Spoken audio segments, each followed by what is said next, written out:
I just found out that people pay to get their makeup done on Eid, which is crazy because they charge like $200. So I'm going to teach you the perfect Eid makeup that's going to stay on the whole day. We're going to blend this with a wet beauty blender. You want to try and avoid your under eyes. If you're looking for a new concealer, by the way, this is the best concealer ever. You want to get a concealer that matches your shade as best as possible. You basically want to put the concealer at all of the midpoints of your face. First, you want to blend it in with like a dense brush so that you don't lose any product. And then we're going to go in with our beauty blender again just to make sure it's fully creaseless. We're going to be using 2 powders. First, you need a loose setting powder in a shade that's slightly lighter. Make sure you tap off all the extra powder first. We're gonna bake our under eyes and our jawline, or whatever that's called. You kind of want to make like a straight line over here so that it contours your nose as well. Okay, and then for the rest of your face, you need a pressed powder that's closer to your shade. One of the best powders I've ever tried, by the way. And then you can just kind of press this in everywhere. Now you want to contour your cheeks. Right above the powder, just slightly contour it. The further out, you want it to be more concentrated. And then we're going to use a flat brush for our nose contour. You kind of just want to bring it straight down and connect it upwards to your eyebrows a little bit. We're going to go in with the cream blush now and just lightly tap it over your cheekbones. It should be right above the contour. I almost forgot eyebrows. I know a lot of people like to do it first, but I prefer doing it after my base. You want to start with outlining it, then just lightly fill it in everywhere. Brush it upwards and then to the side.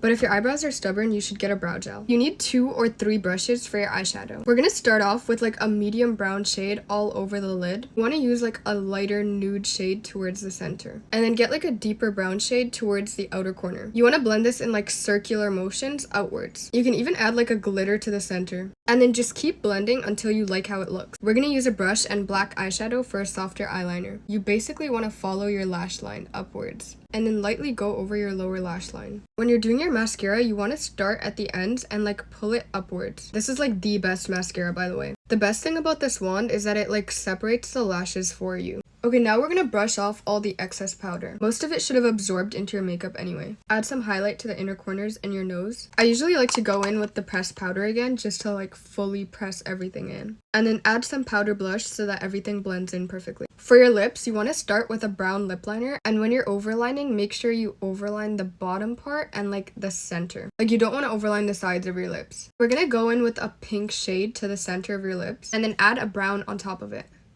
I like to add a little bit of a nude shade again to the center. If you like sharp lip liner, you could do your lip liner again. And then of course, setting spray. Unfortunately, this is actually worth the money.